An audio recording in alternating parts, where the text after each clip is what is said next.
Test, test.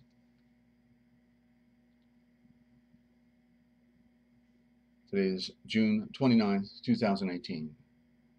Get ready for the emergency broadcast system of the Forbidden History series. What they didn't want you to know, but we tell right here. Time to call your friends, ladies and gentlemen. This is the time to call a friend. After all, you wanted to know, didn't you? Please note that this program is the sole paramount copyright and intellectual property of Desert Owl and MFG. All rights reserved. No reproduction of this presentation is allowed, strictly prohibited without express consent of the author.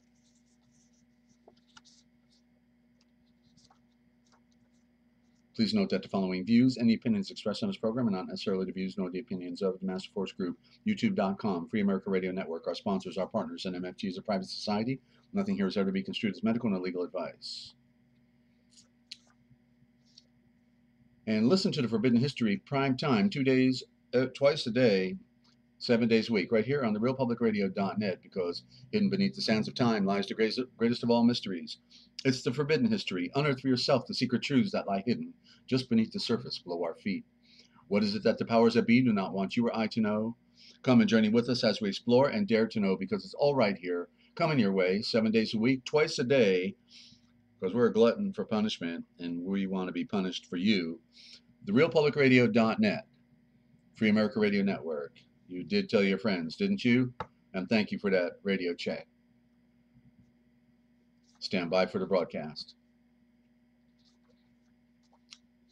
Coming to you live from Studio Z at the Lighthouse in Central Ohio and Free America Radio Network in the land of dreams, enchantments, and nightmares. It's the Forbidden History series, the Words That Kill, the Great Lies of History, the Original Gospel Transliteration Project, and a whole lot more. And welcome to the broadcast, ladies and gentlemen. I am your host, Desert Owl, a bird who sees in the night. I see too much. I want to take that blue pill again. I want to go back, but it's not allowed, okay? It's against the natural law. Once you wake up, once you know, you can't not know. And that's what we have to deal with, ladies and gentlemen. So welcome to our new friends. I see one big pond down here. I saw you, I believe, on Matt Rogers, and thought you were one to subscribe to, and thank you for coming on back, okay? And we're going to break some of your paradigm probably right here. I know you haven't listened to any of the broadcast yet, I'm pretty sure, but we go where no one else dares to go, apparently. And thank you for the thumbs up, Len, and the big heart. I appreciate it. And so, if a lie is repeated long enough, basically it becomes the truth, and that's how they programmed us, the lies, about Betsy Ross made the American flag. Betsy Ross made the American flag, and yet the American flag is a slavery flag from the Dutch Royal East India Trading Company, the Jesuits flag, where they enslaved more than anybody, the Africans on the ships, where half of them died before they got to their destination. What a tragic legacy. And then they got everybody to pledge allegiance to that idol, that red, white, black, and blue symbol that is a symbol of torture and slavery and destruction and war. And because they spellbound us, they got us eaten out of their hands. So we've got to examine everything, ladies and gentlemen. And I got an important message for you. I can't get over it. Important Forbidden History news right now, ladies and gentlemen. Just was doing my reading this morning, my normal reading with the Farrar Fenton Bible, and finally I could see something that I hadn't seen before. And it started with the discussion we had last night, thanks to Sundog D.C., because she's over there in the District of Criminals and District of Columbia, of course. And so as a result of doing that mini presentation on DC, and we were talking about the columns and Columbia and all that, the two columns, then all of a sudden I'm reading this morning and I realized that Farrar Fenton got it right again, and I because as I've been reading about the kings of Israel, which would correctly would be the Royal Malik, the Royal Malik is Israel, and also of Judah. Remember, the kingdom was split, And that's part of that duality again that I'll be continuing on that theme. I've got another one coming up in a bit. But so basically, ladies and gentlemen, what we've got here is a major revelation because see, they've controlled our scriptures, and when they control the words, then we don't know if they gave us an accurate transliteration or not. And so let me open up my Farrar Fenton because this is a absolute mind blow. I find after the repetition over and over, because what it said was that most specifically to the royal Malik or kings of Israel, but also as well as in Judah, that it would say something like, but then the king decided to follow all of the rules, of Yahweh. Hey there, Anna, last name, good to have you. Another new friend. Thank you for stopping by. And so it said that then the new king he obeyed all the rules of Yahweh, which is Yahweh. Most people pronounce it Yahweh, but when you listen in here, you're going to hear the original thought. Okay, you're going to get a new perspective on how we bypass the Hebrew and the Greek and we go to the Indo-Germanic, to the original Aramaic. Okay, because that's where we have to go, because that's where it started, and that which is first is superior. So anyway, what I was reading over and over was, it says, so this king decided to follow all the rules of Yahweh, but they didn't take down the columns. Okay, and that was over and over. There was not one instance where they took down the columns. And so so I knew when I was reading Fenton, I had never heard that terminology before about the columns. And so I got my other Bibles out and I looked in them, and I was amazed because in the other translations it says the idols. It says that they never took the idols down, even though they're following Yahweh. They wouldn't take the idols down. And so when I did that comparison this morning, I said I got it. Okay, I got it because you see, I remember reading. I'm reading the Bible from cover to cover again. I'm in Second Kings now because once I got Farrar Fenton, the most important translation in modern time. Well, he's telling the truth. Okay, he's got no political agenda, no dogma to follow. He's non-political, he doesn't want to be influenced by anything, nor bad translation. So he went through the most ancient writings, and so he's saying that they wouldn't take the columns down. They wouldn't take, and again, the next king, they wouldn't take the columns down. They would do everything to follow Yahweh, but they wouldn't take the columns down. And so when I saw that, and then what happened was, and then it said, in this part that I highlighted here, and then this particular king even put his sons through the fire, and so what they did in between these two columns is they had a sacrifice. That's what they did. And then all of a sudden I realized that these two columns that it's talking about are identical to the two columns in Freemasonry that I think they're called Yakin and Boaz, right? Yakin and Boaz. And so then all of a sudden I saw the Twin Towers, which are the column by, because column by, silence the A on Columbia and you get column by. By means two, like a bicycle, two wheels. Column by means two columns. And so in all of the history, and mind you, they were instructed by Yahweh. I think I started to say this and I forgot.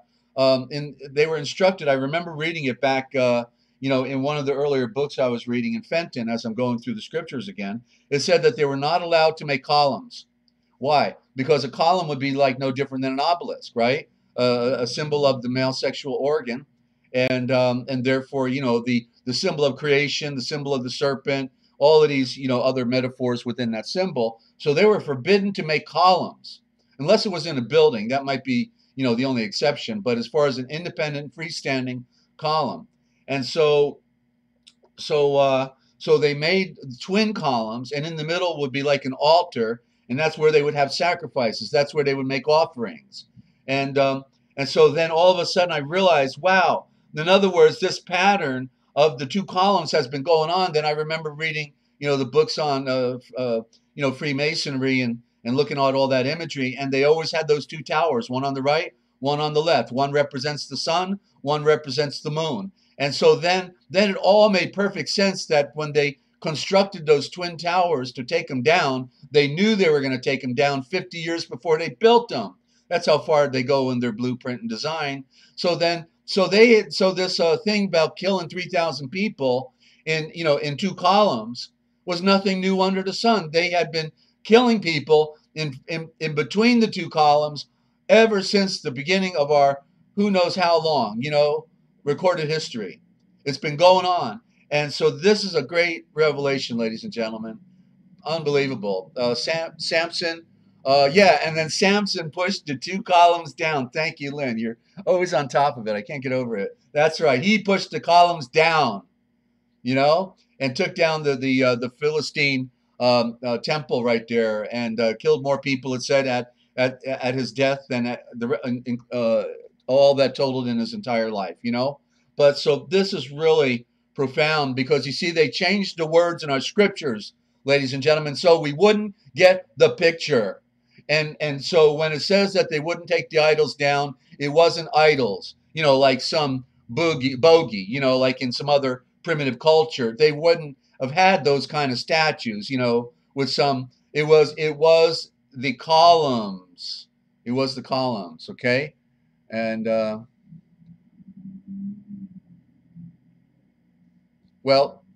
anyway, I've got to go on here because I just wanted to give you that updated report, okay?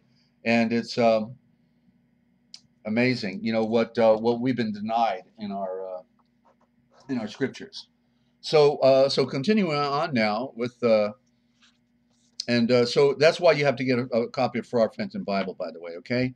And if you do want to call in, okay, we do take calls from friends, so we're good to go on a live call. If you have a comment or a question, 608-566-7295. That's 608-566-7295. Or if you want to call in on Skype, the Skype name is Free America Radio. It still says in Kingsland, Georgia, Free America Radio. All one word, connected. Okay, you can use the instant messenger, or you can call in on Skype. I want to test the Skype. And if you have a question on the chat line, then please, consider putting the word question in all capital letters with a colon or a question mark after it. And then, the question, put that in upper and lower case, and I won't miss the big word question. Okay, so I'd love to try to help you out on your journey. If you're trying to figure something out, perhaps I, covered that ground. I've covered quite a bit of ground in my 62 years, and also, I feel like I haven't left any stone unturned. I can possibly, talk about. I even had a couple health programs. Okay, if you want to talk about health, I can do that too. And the duality revealed. So I'm continuing with the theme I started last night, because I want everybody to see this element. In other words, why have our scriptures been tampered with? Why don't we have perfect transliterations going back to the original scriptures? And it is because it had to be that way, because man is corrupt at his core. Man is in darkness, and unless he sees the light and he transforms his being. But we know that the majority of people are in darkness. And also it says that the beast system has deceived the entire world. Well, how did they deceive the entire world? Well, they did it with words. Okay, they did it with words. So I gave the example last night of when Solomon was going to split in half the true baby of that one woman, and then he was able to find out who the real mother was, because she was sympathetic to the baby and said, give it to the false father. But now I'm going to give you another story, and these stories are going to build up. It literally goes from beginning of the book, from the Old Covenant right into the everlasting covenant, the New Testament. Okay, the same thing over and over. So you have to get the picture, friends. Okay, so this story is about a prophet, and the original word is navigator. It wasn't prophet. There was no prophet to be made. They were navigators. They knew the way back. They knew how to navigate through this world, and they connected with the great Father of Light. And so the story is about this true navigator prophet, and he was told by Yahweh and the great Elohim to go and go to Ahab and tell him a thing or two, get in his face, But when you go back, you must go back a different way. Do not go back the way you came. Okay, and so he was given explicit instructions like that, and do not stop.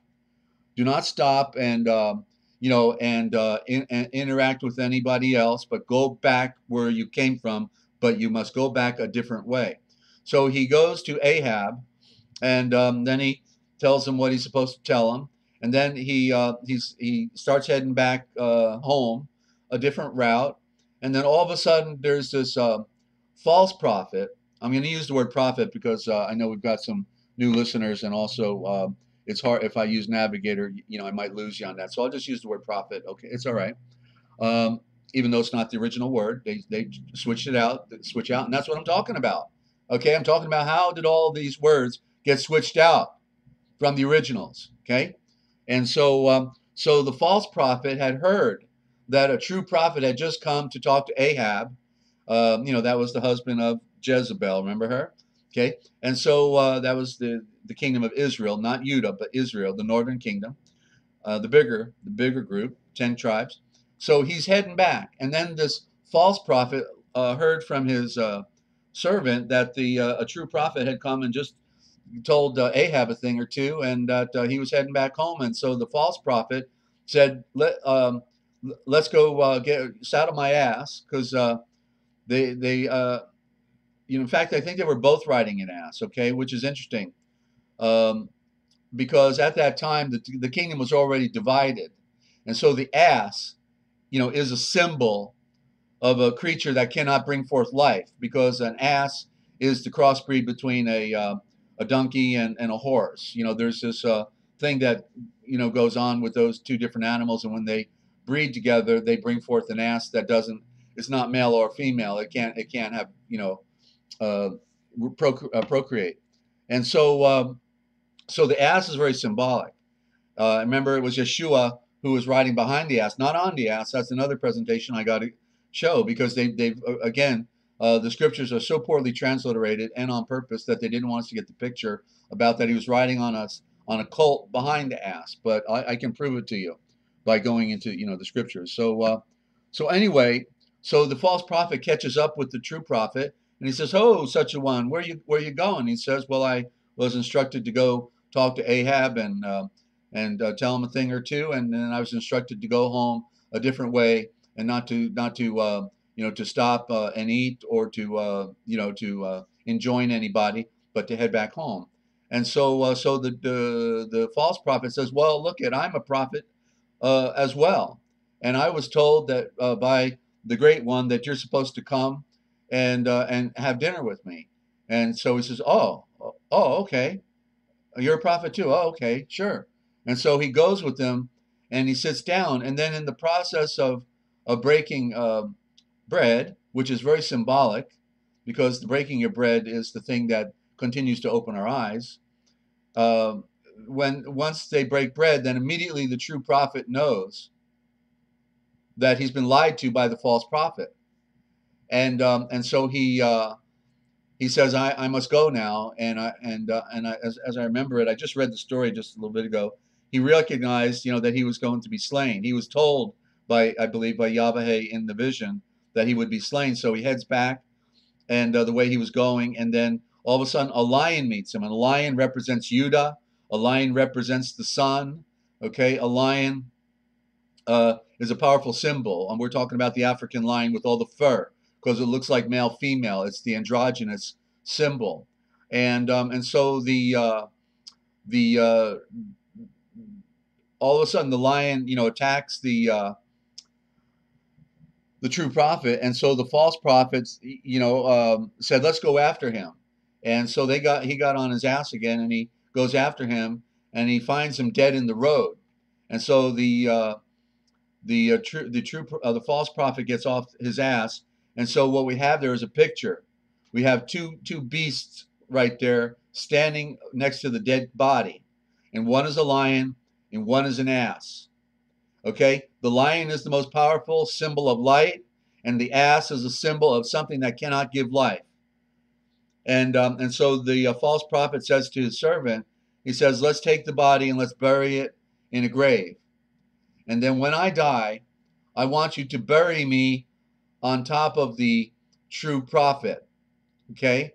So we have a picture of the lion and of the ass. The lion represents truth, the ass represents falsehood, and then the false prophet says, "Put him in my grave, and then when I die, bury me on top of him." So what's the bottom line of the story? The false prophet or the true prophet is buried beneath the false prophet.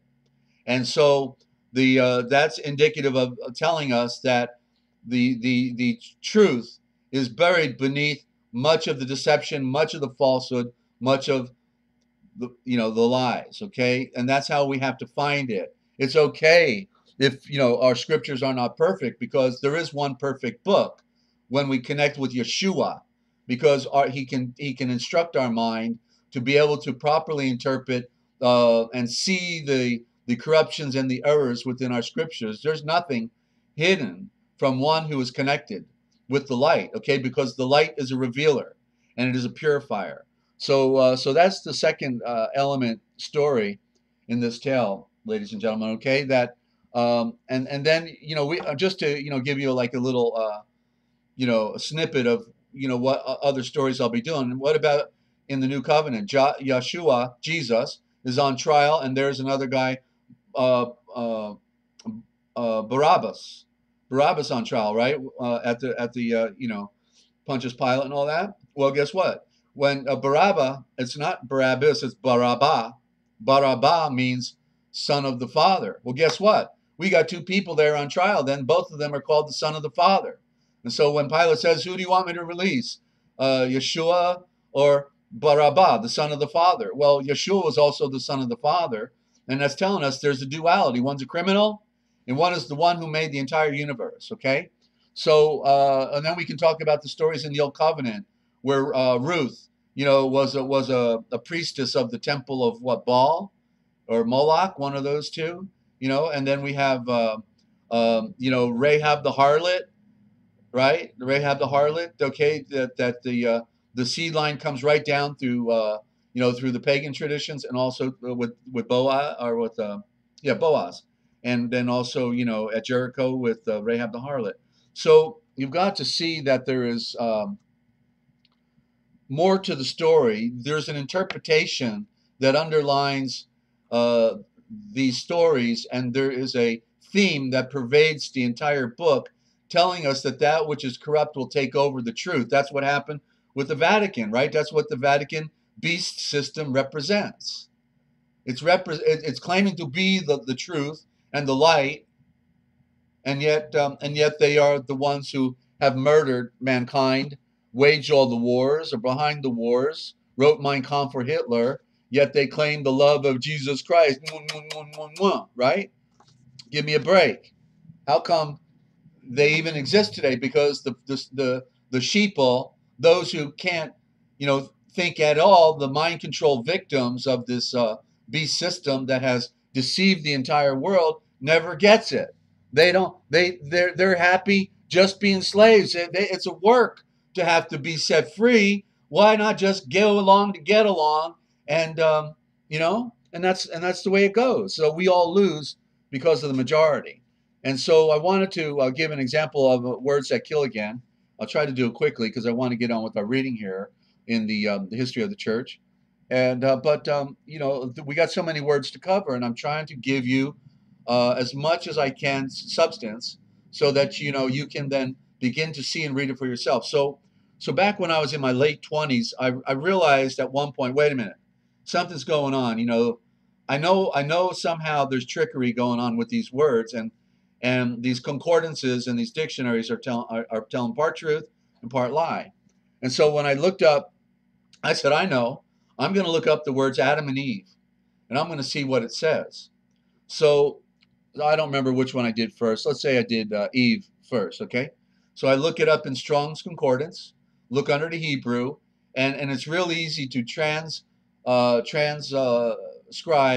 the Hebrew letters into the the modern English. Real easy, okay? The hardest part is looking at those funny, stupid-looking Hebrew letters, because you can't hardly tell one apart from another one, and that's deception. You see, that's a cipher, that's a code that only those who are initiated in that special clique, can interpret those things. That our driver's license has the original alphabet on it, perfected in our modern time, and that's the alphabet that tells more story than any other alphabet. And I do the presentation here, and we're just getting started on that. But I tell the story behind the letters of the alphabet, which are hieroglyphics, basically hieratic symbols. Okay. So anyway, so I looked up Eve, and I was astonished. When I looked up the word Eve, I didn't find Eve in the Strong's Concordance. You go by the numbering system. It says, okay, go to this number in Strong's under Eve.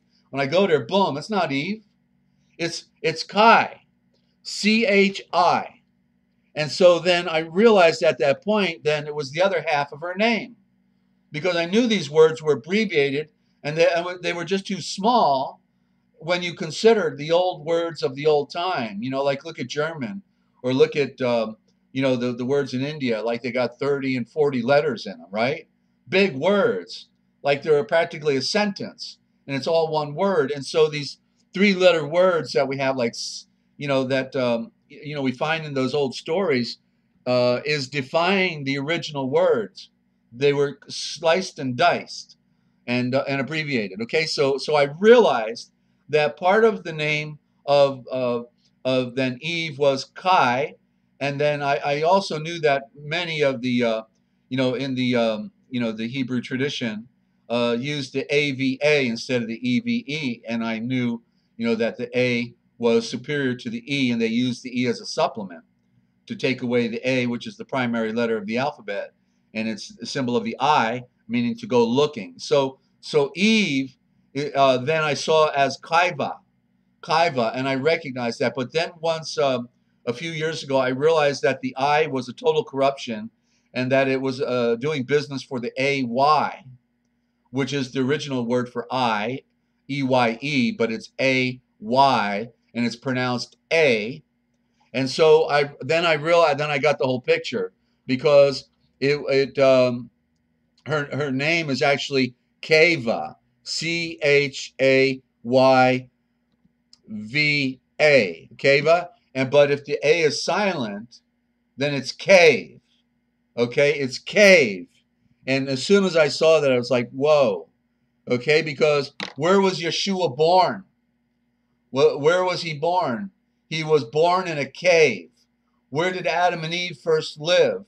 When they fell, and they lived in the cave of treasures, the keva, the cave, symbolizing the mother, the Elohimic mother, the that provides for us, that gives us our food and our nourishment. So keva, which is symbolic of the cave, is the original word, kava.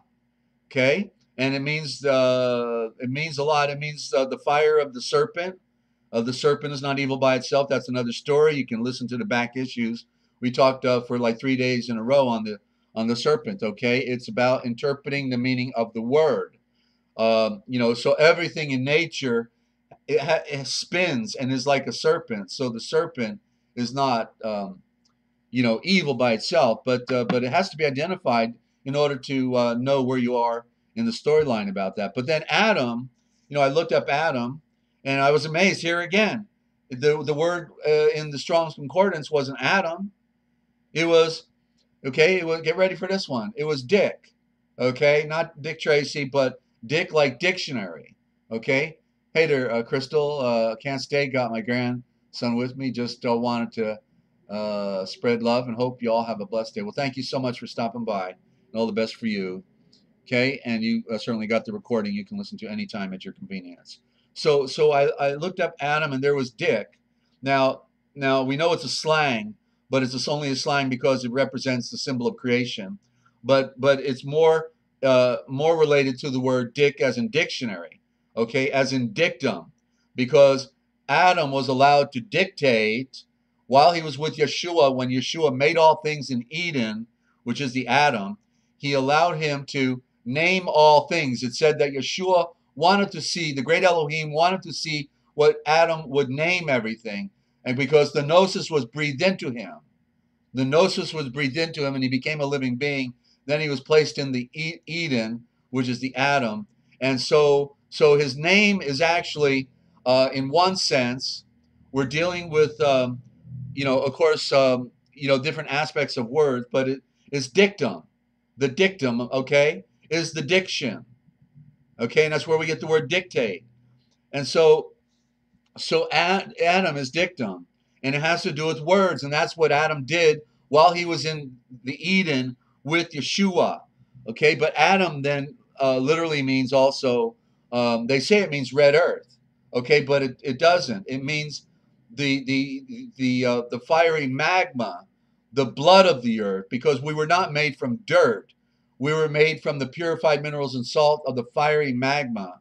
And Elohim saw it when it poured into the water off the land, and it said that it took the magma and placed it on the land, and they could not breathe life into him. And Yahweh, the Great Spirit, came down and breathed life into Hadam, the gnosis, the knowledge, immediately able to communicate. Okay, and that's but of course in our scriptures it says that a mist, and King James, a mist came forth. Okay, a mist, but in the book of Philo, who's the great authority on the Old Covenant and all the symbolism and all the gematria, everything, metaphors. He said that a fountain gushed forth, and so so mist. When I looked up mist, it implies mystery, meaning it wasn't like a fog. They're telling you this is a mystery, and we're not giving you the word. But when Philo did it, and he said it was fountain, I looked up fountain, and fountain is not water. Fountain is the object that brings forth the water, and the fountain is the volcano, and then the fiery magma comes out, and then Hadam is formed. It's right the next part of the story. And that's why in Revelations it says that those who are unworthy to go back to paradise go back into the lake of fire that burns with brimstone. What is that? They're going back to the elements that they came from in a volcano, a lake of fire, and is a volcano, and the brimstone is the sulfur that's on the edge of the volcano, which people have been harvesting for thousands of years at the edge of volcanoes. So you see, it's all in there. Once we can, the important part was to know that we're being lied to, and once I recognized that and I proved it out, then then I was down the trail of unlocking all of these mysteries. But it was Yeshua, who revealed it to me. Okay, it's part of this great mystery of that we're having to deal with on a daily basis. It's not fun being lied to, right? But the good news is Yeshua is here to unlock the story for us, ladies and gentlemen. Okay, and you heard it here first on the Forbidden History, what they didn't want you to know, but we tell right here. So let's get into now the main part of the program. And before I do the history of the church, I just wanted to share out of another lost writing, the one that came out of Tibet. We got a gospel that came out of Tibet, and it was translated into English by a Catholic Jesuit, apparently, and so therefore it's not perfect, but it's okay because we can see into it. Again, knowing the problems with lost writings when they finally get into the hands of men, that they won't be perfectly translated, but still they're great for inspiration, and we can also get back to the the original meanings. It's possible. So let me find out here. Where I'm looking for a particular. Oh, yeah, here it is. Okay. So I wanted to just read. This is so. I was excited to hear other parables by Yeshua. To hear something I hadn't heard before. Give me. Like Yalkanan said. Well, if the world could, if all the things that Yeshua had done and said could be written in books, the very world itself could not contain them, right? I mean, throughout every day of for those 3 years, but even prior to that, he was his life was an amazing story, and that's coming up at the end is the original gospel where it's his entire life story that they've kept secret from us. So you're going to get that here. But I'm going to get into this one parable that I think is really profound, and it helps us to get a better picture of the great mystery that we're in. Okay, and so let me turn on another light. I got smaller print on this, and I want to welcome all of our new friends and listeners that are stopping by. I hope you'll listen to the recordings we've already got, and and meditate on some of the things that we're presenting here, because um, it's not hard to prove these things out. Okay, it's not hard, and so I don't need to elaborate because I've already said these things in these other presentations already. So with this parable, it is. And by the way, if you want to get the book, well, let me do the parable first, and I'll tell you the name of the book and how you can get it. All right. So and there were certain men of doubtful mind which came to Yeshua and said unto him, You tell us that our life and being is from the great Elohim and Yahweh, but we have never seen Yahweh, nor the great Elohim, nor do we know of any great Elohim. Can you show us him, whom you call the Father, the one great Elohim? We do not know if there even is a great Elohim, and God is is a Vatican word. Okay, it's not from our Eastern tradition, and it's covering for the great Elohim. Okay, Elohim is the corrupt form, but it's Elohim. The word love. It's where the word love comes from. Love, and there you can hear the word olive. Okay, that's the original. Elohim, Haim for the many, the breath that breathes out to the many, the life, the olive for truth. Okay, Elohim. And welcome to Teresa, Shauna, I believe it is. Okay, and you really hate these elites. I hear you. Okay, but the beauty is, like Yeshua said, there's nothing unknown that cannot be known. There's nothing in secret that cannot be revealed. Cannot. Okay, it was meant to be known. It was meant to be discovered, but it comes through the great mystery. Everybody eats the lie. Yum, yum, yum, yum, yum. I love that dogma. Yum, yum, yum, yum, yum. And they will never, they don't have the passion. They don't have the drive. They're content in their small little, matrix. And it's a work. It's a work. But I know that, most people, even with their good hearts, they're not able, to wrap their mind around the grand conspiracy and figure out the game that they played on us. And so I know Yeshua is using me here, for this purpose, because I dedicated my life to collecting the lost writings. I started doing transliterations when I was in my late 20s, and my goal for over 40 years now has been to republish these words in the original form. And nobody's there. I don't know anyone. I know people that are close. I've seen other people with their, transliteration effort, but for some reason, the Father got me past the Hebrew and the Greek into the Indo-Germanic mother tongue, the Aramaic that goes all the way back, precedes Hebrew and Greek by 5,000 years. The Indo-Germanic, where we have no written record other than what we have left in the symbols of our Aramaic alphabet that you find on your driver's license. Those symbols are speaking, ladies and gentlemen. If you can interpret the symbol, you can get the picture, and it takes you back to the parent root.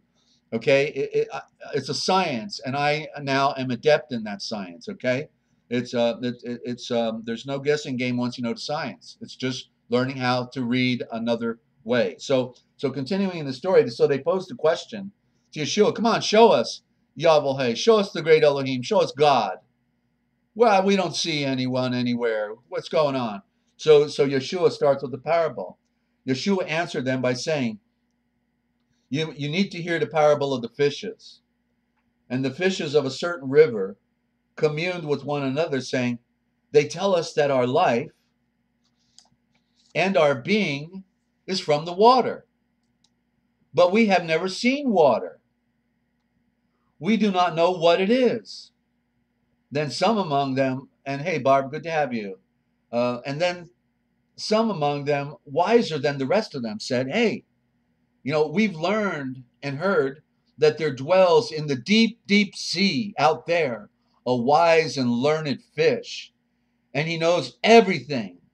So let us go and journey over to him and ask him to show us what water is. So several of them set out to find this great and wise fish, and they came at last into the sea wherein the wise fish lived, and they asked him. And when he heard them, he said unto them, you are you are perfectly foolish fish that do not know how to consider what you are asking. Why? But yet, wise you are that you ask, because there are few who seek to know the truth. In the water you live, in the water you move and have your being. From the water you came, and to the water you will go back. You live in the water, and yet you do not even know it, and you do not even see it. In the same manner, Yeshua speaking, you live in the great Elohim, the Elohim, and yet you ask me to show us the great Elohim. Elohim is in all things, and all things are in the great Elohim. Okay? So tell me those are not words of Yeshua, right? Is that not proverbial truth? So this is a lost gospel that came out of Tibet, and it's actually, the original title is the gospel of the perfect life. Okay, the gospel of the perfect life, and because that's what Yeshua wants to give us, a life free from fear and worry, and to be resilient even in the face of persecution. But the book you'll find on the market, like if you go to Amazon, it's called The Gospel of the Holy 12. Okay, but it is appropriately the Gospel of the Perfect Life, and it even predicts in here how that at the end of the Gentile dispensation, after they corrupted all of Yeshua's words within all of these false translations, that he would bring someone to the table that would be able to properly retranslate these into their correct order, okay, so that it would be restored. And when I read that chapter, I was blown away, because I knew that's exactly what Yeshua had me doing, was going back to the original thought, which is something nobody had ventured to do before. I'm looking for that text, but I don't see it here. So another time I'll read it, okay? Oh, here it is. Okay, here it is. So here's what he says. But there will arise after you men of perverse minds. Now he's speaking, of course, to his followers. He's there. This is 2,000 years ago. And he says, but there will arise a time when, okay, so in the preceding verse, he says, and you will sit on 12 thrones and send forth the light of truth to all the 12 tribes of Israel after you receive the Spirit. And I will be with you even unto the end of the age. Okay, the golden age of light that Yeshua ushered in, the truth, the age of truth. But there will arise after you men of perverse minds, who will, through ignorance or through craft, suppress many things that I have spoken unto you, and lay to me things which I never taught, sowing weeds among the perfect wheat, which I have given you to sow in the world. And then will the truth of Yahweh endure the contradiction of sinners. For this is how it has been, and again this is how it will be. But the time comes when the things which they have hidden away will be revealed and made known again, and the truth will make free once more those who are bound in the lies and deception. The judgment has come, and it is the time when the great breath of the wind and fire, the Spirit against the world of darkness will, let me try that again. And the judgment has come, and it is the time when the ill wind of the world will enter into the church, and my doctrines and precepts will be made void through the corruptions of men and of women. The judgment has come into the world when the light is hidden. Judgment against the world when these things will be. And of course, that's what the Roman Empire did. They started with Constantine in 318 or 312 A.D.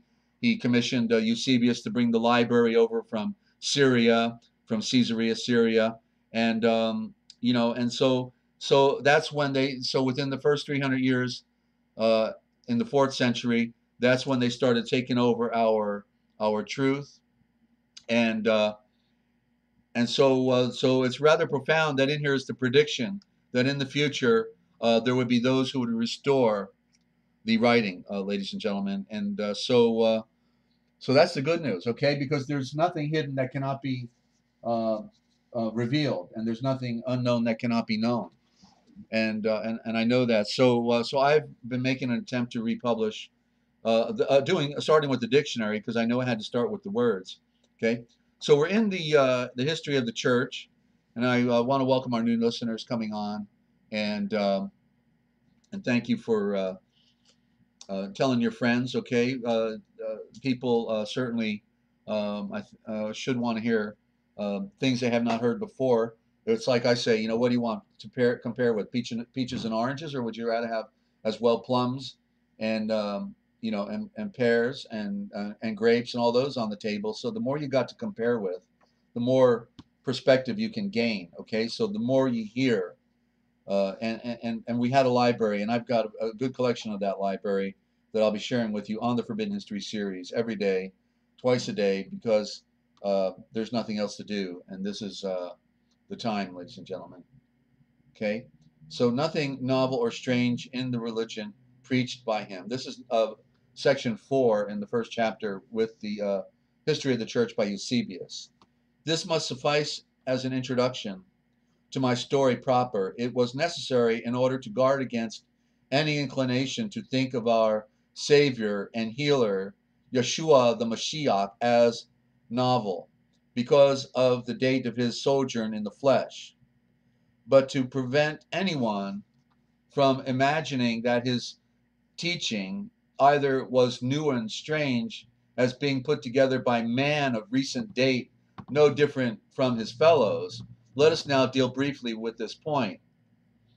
When the advent of our Savior, Yeshua the Mashiach, Jesus the Christ, recently shed its light on all men, it was admittedly a new people, not small or weak or established in some remote corner of the earth, but the most numerous of God-fearing of all peoples, indestructible and invincible, in that for all time it receives the great Elohim's help, that at the mystically appointed time all at once appeared a people honored by all with the royal title of Mashiach, Mashiachim, which of course is Christ in Christian, in our Western. This so amazed one of the navigators, that's prophets, when the eye of the Holy Spirit, the great breath of the wind and fire, he foresaw what was to be, that he burst out. Whoever heard such things, whoever spoke this way, was the earth in travail but one day, and was a people born at once? That's Isaiah. I can't read those Roman numerals there. I think it's 66:8. Isaiah 66:8. But and then and the same writer also hinted at its future event. Those who serve me will be called by my new royal title, which will be Baruch, an endowment and an enlightenment on the earth. And that's Isaiah, looks like 65:15 through 16. But although we certainly are a youthful people, and this undeniably new royal title of the Mashiachim, original for Christian, was only lately become known among all nations. Nevertheless, our life and our mode of conduct, together with our religious principles, have not been recently invented by us, but from almost the beginning of blood of the earth were built on the natural concepts of those whom the great Elohim loved in the distant past, as I will prove, I shall proceed to show. The Hebrews are not a youthful people, but are respected by all blood of the earth, all men, for their antiquity, and are known by all. Now, the spoken and written records of this people embrace blood of the earth of very early age, scarce and few in number, but at the same time outstanding in religious devotion, perfection in the light, and all other virtues. Several of these lived before the flood, others after it, some of Noah's sons and his descendants, but especially Abraham, whom the seed of the Hebrews boast as their own founder and ancestor, all these whose perfection in light won them condemnation, going back from Abraham. And by the way, the perfection of light is, righteousness. Righteousness is the code that covered up the word perfection of light. And all the way back from Abraham himself to the first blood of the earth, that be Adam, might be described as as Christians in fact and not in title. In other words, the way they lived, right? Without departing far from the truth.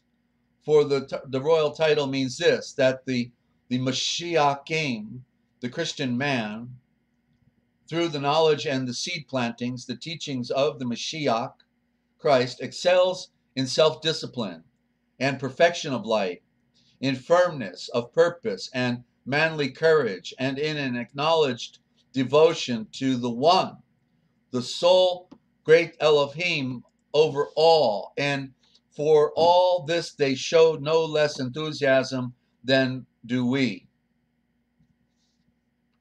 They cared nothing for bodily circumcision, or they cared nothing for bodily circumcision, nor do we, or for the keeping of the Shabbat, nor do we. And he's talking about, in other words, those who were before Israel, right? They didn't follow those customs because the customs were a teacher. It was telling a story so that we could then get the picture and recognize the lessons that those stories, those rituals were teaching. They were temporary for a time. Okay, nor for the abstinence of certain foods or distinctions between others. All that Moshe El was the first man ever to hand down for later generations to carry out in symbols. Here it says, in symbols. Nor do these things matter to the Mashiachim now, to the Christians now. But it is obvious that they knew the great Elohim's Mashiach himself, since he appeared to Abraham, instructed by Yitzhak, spoke to Yisrael, Eshael, and conversed freely with Moses, and the navigators, the prophets, who came later, as I have already shown. Hence you will find that those blood of the earth men, Yahweh's only loved, were even honored with the appellation of Mashiach, according to the word which says of them, touch not my Mashiachs, and among my navigators commit no harm. Obviously, we must regard the spiritual religion proclaimed in recent years to all nations through the Mashiach's teaching, Christ's teaching, as none other than the first, most ancient, and most primitive of all religions discovered by Abraham and his followers, the great Elohim's only loved. And that's absolutely, of course, correct, ladies and gentlemen. That's what did it say? That even though the works were finished from the beginning, right? But we could not flow into it. This process of time had to go on. But the works were finished from the beginning, and that which, if it's a maxim, that which came last is like that which came first, and that which came first is that which comes last, right? And so right on, Eusebius is really, he's closer. He's right there, only just 300 years removed, less than 300 years removed from the story, okay? If it is argued that long afterward, Abraham received the ordinance of circumcision, I reply before this that we are informed that he had been commended for the perfection of light through the victory of light, as the sacred records tell us. Abraham followed the great Elohim, and it was counted for him for the perfection of light. And he was before he was before his circumcision. And it was then that the oracle was announced to him by Yahweh, who is the great Elohim, and Christ, the Mashiach himself, the word of the great Elohim, the Shavor, the royal flaming sword, who showed himself to him. This concerned those who in latter times were to be justified in the final age in the same way as himself. It runs as follows: in you will be endowed and enlightened all the races of the world. Again, he will become a great and mighty nation, and in him will be endowed and enlightened all nations of the world. And of course, the circumcision of the flesh just simply implied that it was the crucifixion of the flesh, the destruction of the flesh to embrace the spirit. Okay, that can see, that as we can see, has been fulfilled in us. For it was by the victor of light in the Mashiach, the word of the great Elohim, who appeared to him, that he was justified, abandoning the superstition of his fathers and the old error of his ways, acknowledging one great Elohim, the great Elohim over all, and serving him with right action, not with the homage of the law of Moses, who came later. Such he was when he was told that all races of the world and all the nations should be endowed and enlightened, Baruch, in him, and in action more convincing than words. At the present time, the Mashiach came, the Christians alone can be seen throughout the world practicing a pure spirituality in the very form in which Abraham practiced it. What then is to prevent us from admitting that we, Mashiach's followers, Christ's followers, share one and the same life and form of spirituality with those who were dear to the great Elohim so long ago? And this is how the practice of true religion, as communicated to us by the Mashiach's teachings, Christ's teachings, is shown to be not modern, and strange, but in all conscience, primitive, unique, and the true. There we will leave this matter. And then we come to 5. Tomorrow will be the date of Yeshua's appearance to men, the time. And so that's the history of the church by Eusebius, circa 320 AD. And no doubt he probably wrote it after he brought the library over to Constantinople, Turkey, at the order of Constantine the Great, who was not so great. And so now, ladies and gentlemen, we have a read from the original gospel. I want to welcome our new listeners to the program here, the Forbidden History series, and the great lies of history, the words that kill, and words are the key element in our deciphering the great mystery of our dilemma with having received a tradition of pagan terminology. They simply converted their Mithraism, which became corrupted in Rome. Mithraism was also a pure tradition at one time. They've always been corrupting and infiltrate with priesthoods the traditions. And good morning, Son Duggan. And I wish I could listen longer. Well, thank you for stopping by. It's okay. And so as I read the original gospel, and by the way, I'll tell you how you can get a copy because we have new people that have stopped by. You can go to my old radio network. It's now a radio museum, and write down this link. Get a pen, paper. Okay, it's you can get a free PDF download of this 182 chapters of the original gospel. It's misnomered as the Aquarian gospel because they didn't want us to get the picture. And in the published version, the introduction is irrelevant. The proof of the pudding, as they say, is in the eating of it.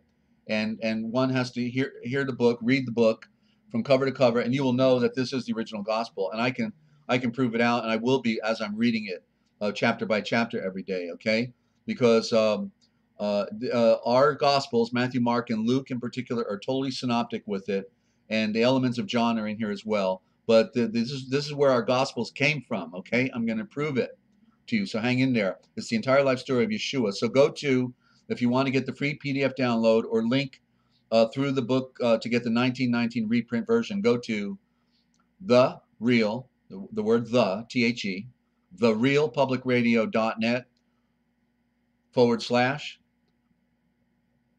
therealpublicradio.net / original _ gospel.html.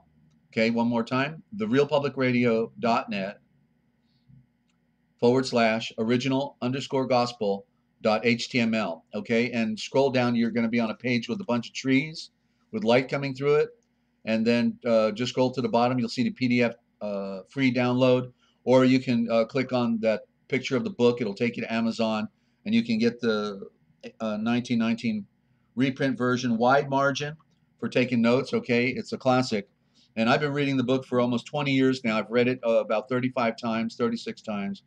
Okay, and I used to read it on a broadcast, so I transliterate as I go, so you'll get to hear some of that, the original diction that has been taken from us, and I bring it back in as I read. I've been doing transliterating while I read since I was in my late 20s. Okay, so if you follow along while reading, then you'll get the better picture. So that would help. All right. So we're in chapter 3 in section 2, which is dealing with the birth and infancy of Yalkanan the Harbinger, John the Baptist, and also Yeshua.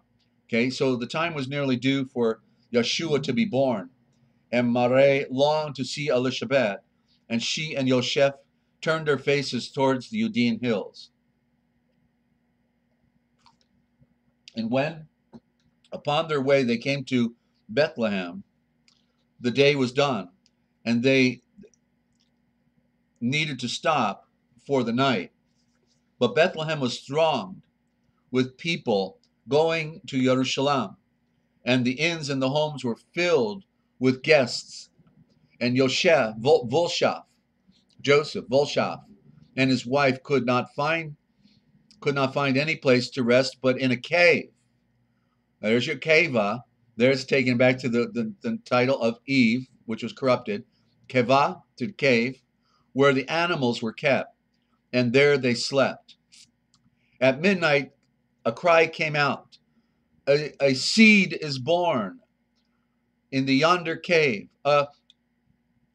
among the beasts, and it is truth throughout all time. The promised seed of blood of the earth is born.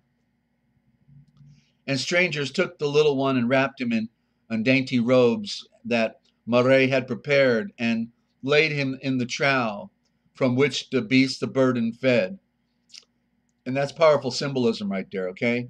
I'm not going to talk about it here, but that's very symbolic that he's put in a trough, and all the beasts of the field eat out of.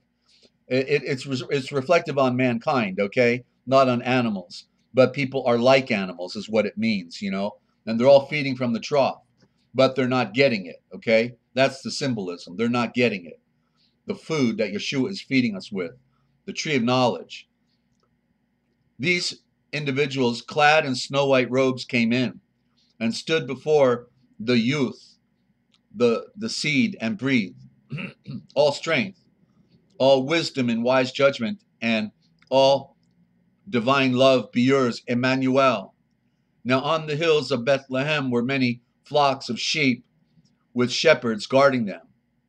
And the shepherds were devout and were men of prayer, the creation of light, and they were waiting for the powerful deliverer to come. And by the way, something I just learned a few months ago, as continually learning, that these shepherds were actually of the tribe of Levi, and that the sheep that they were in charge of were dedicated to the sacrifice, that these were all perfect. These were the perfect flock of sheep that were dedicated to the temple service. So rather, apropos, right, that these would be the the dedicated sheep in the Levitical tribe. So that made a lot of sense when I heard that. And when the seed of promise comes, a man in snow white robe appeared before them, and they fell back in fear. And the man stood forth and breathed, "Do not be afraid." Excuse me for a minute, I have to cough.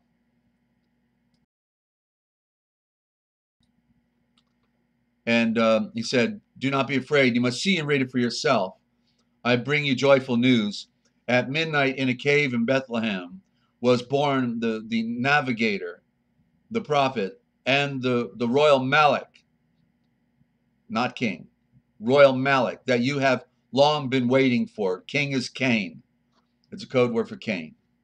And then the shepherds all were filled and glad, and they felt that all the hills were filled with messengers of light who breathed, all illumination be for the great Elohim in the eye of the return, the shalom of eternal peace on earth, and perfect will and intention for blood of the earth. Amen. And then the shepherds came very quickly to Bethlehem and to the cave, that they might see and honor him whom men had called Emmanuel, which means the age our Father came to visit us. Now, and bring us enlightenment. That's implied there. Now, when the morning, excuse me, when the morning came, a shepherdess whose home was near prepared a room for Mare, Volshaf, and the youth, the little seed. And here they tarried many days. I don't use child, okay, because child is another code word, and it means chilled and killed. That's why they put it into our diction from a legal standpoint. You go to court using the word child, you just admitted that it's dead, just like they killed you with the birth certificate. And child in the High Germanic means cold, because what's when you're killed, what happens? Your body gets cold.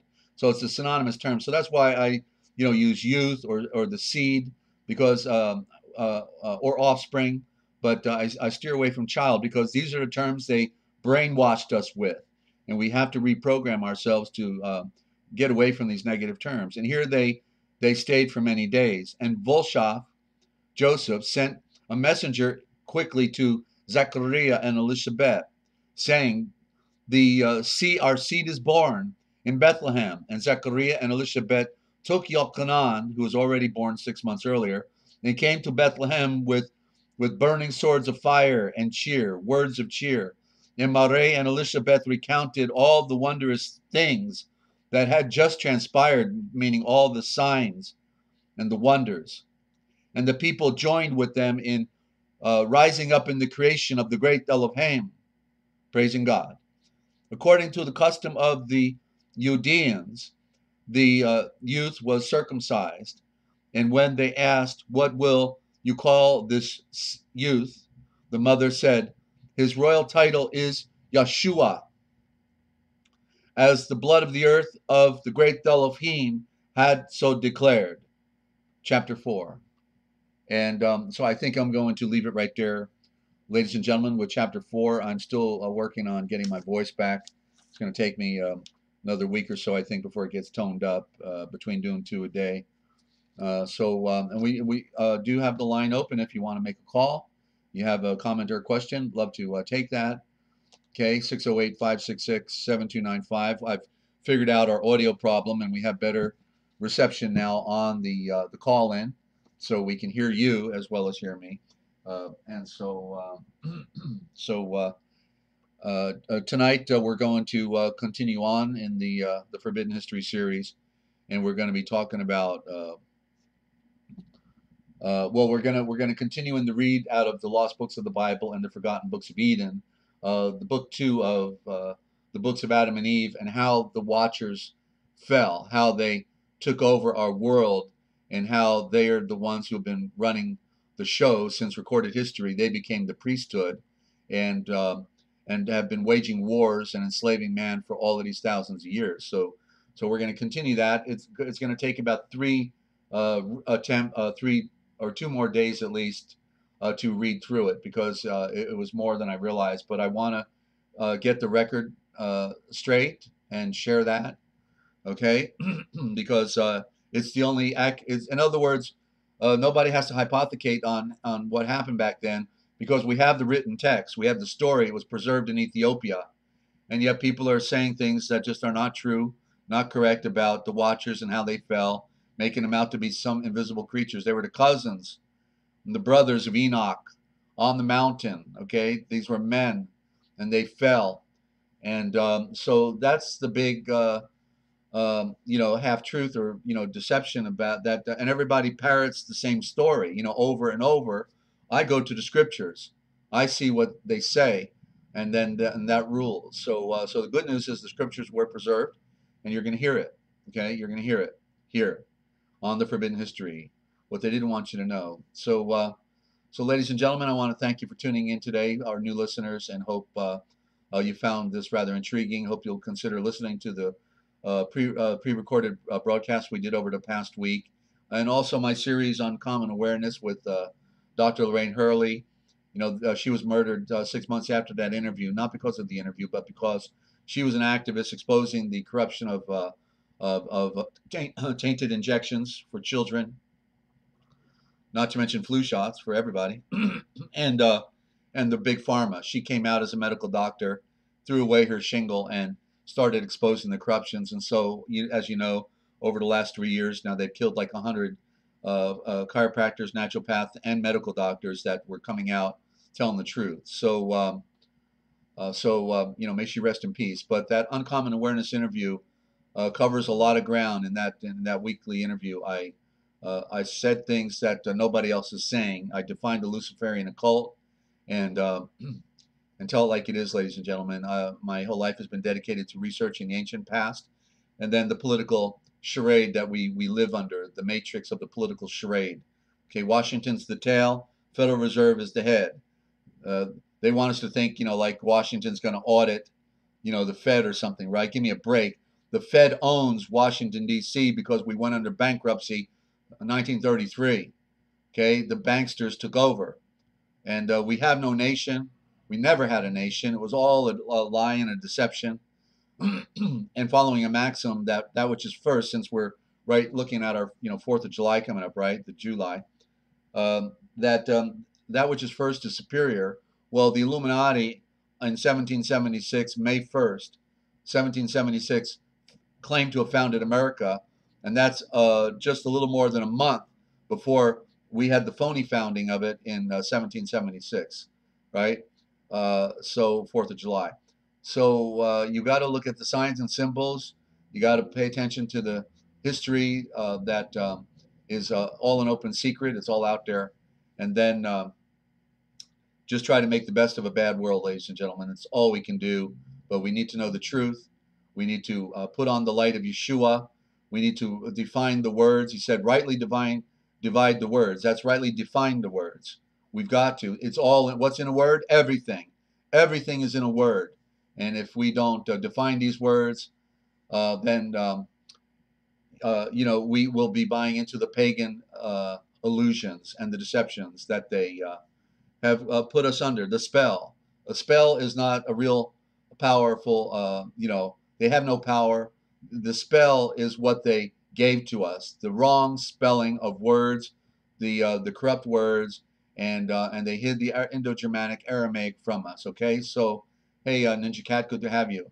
So with that, I want to thank you for tuning in, for stopping by, for sharing with our friends on the chat room, and we'll be back on tonight at 8 p.m. Eastern Time with the Forbidden History series, and the Great Lies of History, and more words, and the story about how the Watchers took over our world 8 or more thousand years ago, about at least 8,000. It's roughly between 8 and 10,000 years ago. It's the greatest show on earth, and it takes a million lies to cover the first lie, and so look for us. And don't forget, if you and thank you, Lynn, as well, for being here, and all of you. And don't forget, if you want to know the future, then you just need to look for the Forbidden History. I'm Desert Owl, thanking you for tuning in. Take care. Be safe.